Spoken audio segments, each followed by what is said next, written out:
Hello guys, nandito na naman tayo at ito, bago tayo matulog aba. Kakapasok lang na balita. Ayan, napakaganda naman, ano? Aray, kinapte ilong ko. Okay, kakapasok lang na balita. Ito, basahin natin. Justin Ombudsman to file case against Senator Marcoleta this week. Naku po, Rudy. So ngayong linggong ito ay fa-filean na si Marco Tae ng itong plunder case, no? So isasampa na sa Sandigang Bayan, at kapag naisampa na sa Sandigang Bayan, so alam naman natin ngayon kung gaano kabilis ang Sandigang Bayan maglabas ng warrant. So hindi lang yan, hanggang 2 araw lang, no? Nitong mga nakaraan, kagaya ng kay Jingay, 2 araw lang kay Agimat, 2 days lang. So ngayon, etong si Marco Tae, nang marinig ang balitang ito, malamang natatain na. So malamang-lamang ito, ikot na alumpit-tampit. Kinarma, di ba?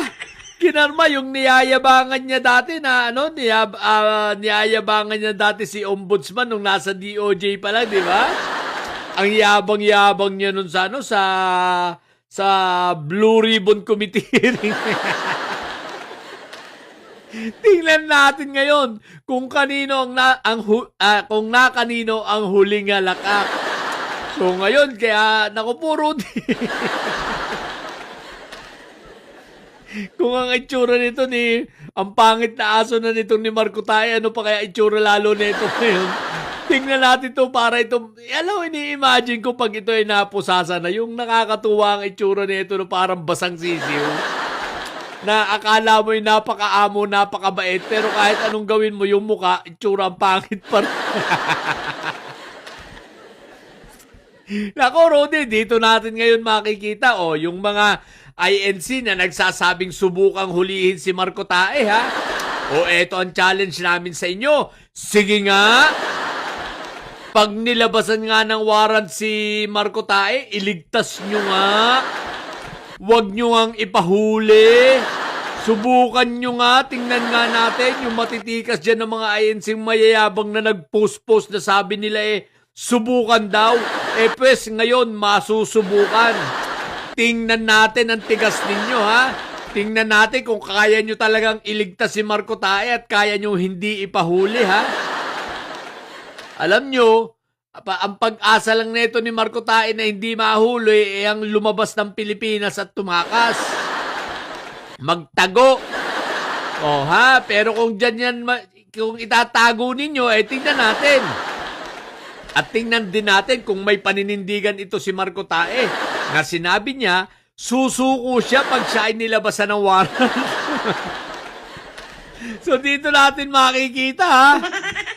Pero eto, hinahamo namin yung ilang mga mayayabang dyan na INC, na nagsalita at nagpost at nagsabi na talagang hindi subukan ninyong hulihin si Marco Tae namin at makikita ninyo. Sige nga. Try nyo ang harangin ng mga pulis, ang mga arresting team, try nyo lang, Tingnan natin kung hanggang saan kayo, hanggang saan ang tibay nyo at hanggang saan ang itatagal ninyo sa pagharang na yan. So, subukan lang. Diba? Nang makita natin, magkaalaman. Pero, ganun pa man, masaya kami ngayon. So, sobrang saya namin. Katulad ko, matutulog na ako nung makita ko itong flash report na ito. What the heck? Tuwan-tuwa talaga ako. Kaya ayan, i-content ko. Sino ba naman ang hindi matutuwa sa ganitong development, ano? So, congrats, Ombudsman. Talagang sinasaluduhan kita, Ombudsman Boying Remulla. Kaya lang, may hinihintay pa akong isa sa'yo, Hinihintay ko pa yung marami pa pala kaming hinihintay, pero hinihintay pa namin itong itong kay Sabit Sipon, yung plunder case na isinampa ni Attorney Estelita. So, bakit naman? Bikini men! Bikini men, maiisampa mo na rin eh. Dalihin mo na, ombudsman, ha? Please? Pero, eto, masaya talaga. Aba, sabi ni Marco Beta, isa ito sa mga nagpapakalat ng mga walang big fish eh. Na nahuhuli, di ba? O, ayan ha, big fish. kahit ba hindi sa flood control pero plunder pa rin. Di ba? So, talaga maghihiwalay na kayo ng landas ni Mike Diferencia. Mukhang tatawanan ka ni Mike Diferencia.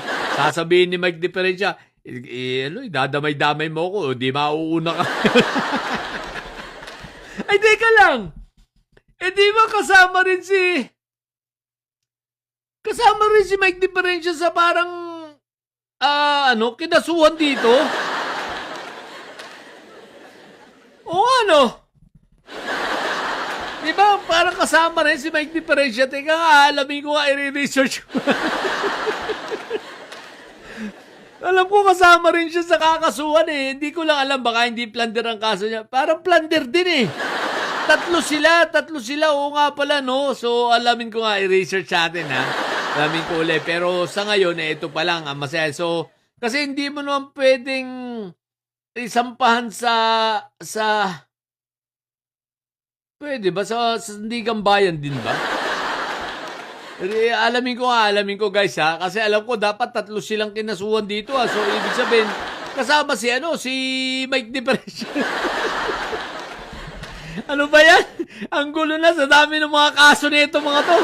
Naguguluhan na ako. What the heck? So abangan na lang natin ha. Tingnan natin. Basta ako, masaya ako. So congratulations in advance. Senator Pag Marcotae. So, at least, ma-experience mo ang kamay na bakal. Kamay mo palang nasa bakal. ito mga didilis na ito, yung kamay na bakal, puro kamay na bakal, pero sila ma-experience nila ngayon ang mga kamay na nasa bakal. Himas Rehas. Napakasarap pagtawa. Alam nyo guys, pag nakita ko itong mga ito nakaposas, hindi ako maawa eh. Talagang tatawanan ko pa, hagal pa ako ng tawa eh. Diba? O mga didilis. Si Marco Tae ninyo, malapit-lapit na. Diba? Tapos sila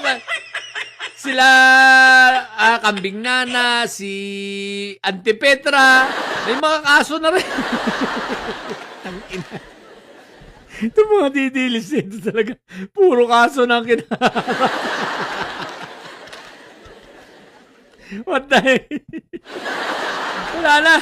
Hindi na kayo may liligtas ni Inday Sayad ninyo. Pati yun darating ang araw magtatago na. Simula sa tatay nilang preso hanggang sa mga kainggrun-ingrunan, mga magiging preso ito. What the heck? So, yun lang muna. I-research natin alamin natin kung si Mike ba ay kasama rito kung sasampahan. Sa mga bubuntidilis at may sahid dyan na nyo, ang tatay nyo ay preso, ang BP nyo ay bobo. Manatili kayo mga bobo at may sahid sapagkat ang may sahid ay laging high blood. Bye!